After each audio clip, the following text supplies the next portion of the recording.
கிறிஸ்துவுக்குள் பிரியமான சகோதர சகோதரிகளே, உங்கள் அனைவரையும் தினமொரு முத்துக்கள் நிகழ்ச்சியில் சந்திப்பதில் மிகுந்த மகிழ்ச்சி அடைகிறேன்.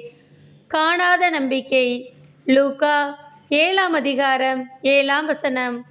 உம்மிடம் வரவும் என்னை தகுதியுள்ளவனாக நான் கருதவில்லை. ஆனால் ஒரு வார்த்தை சொல்லும், என் ஊழியர் நலமடைவார். பிரியமானவர்களே, கப்பர்நகும் ஊரில் நூற்றுவர் தலைவன் ஒருவர் இருந்தார். இந்த தலைவன் தன்னுடைய பணியாளர்களை மிகவும் நேசித்தான். ஒருமுறை அவனுடைய பணியாளன் ஒருவன் நோயிற்று சாகும் தருவாயில் இருந்தான். தன்னுடைய பணியாளனின் நிலையை கண்டு தலைவன் மிகவும் வருத்தமடைந்தான்.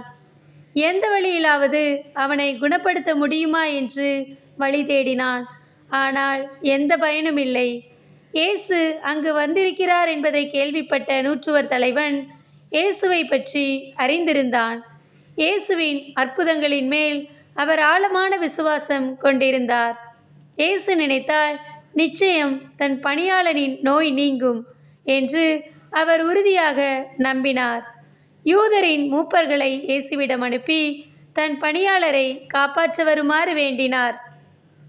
அவர் வந்து கொண்டிருக்கும் போதே நூற்றுவர் தலைவர் தம் நண்பர்கள் சிலரை அனுப்பி, ஐயா, உமக்கு தொந்தரவு வேண்டாம். நீர் என் வீட்டிற்குள் அடியெடுத்து வைக்க நான் தகுதியற்றவன். உம்மிடம் வரவும் என்னை தகுதியுள்ளவனாக நான் கருதவில்லை.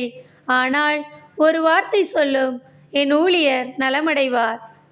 இயேசு நூற்றுவர் தலைவனுடைய ஆழமான நம்பிக்கையையும் அறிவையும் கண்டு மிகுந்த ஆனந்தமடைந்தார்.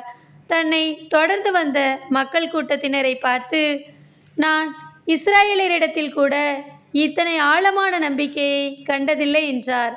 அவர்கள் வீட்டை அடையும் முன் ஊழியன் முழுமையாக நலமடைந்திருந்தார். அன்பானவர்களே, விசுவாசமுள்ள ஜெபம் பிணியாளியை ரட்சிக்கும். நாமும் விசுவாசத்துடன் ஜெபித்தால் நமக்கும் வெற்றி நிச்சயம். அன்பு இறைவா, நாங்களும் நூற்றுவர் தலைவனை போன்று உம்மிலே ஆழமான நம்பிக்கை வைத்து உம்மிலே பலப்பட எங்களுக்கு உதவி செய்யும் இறைவா. ஆமேன்.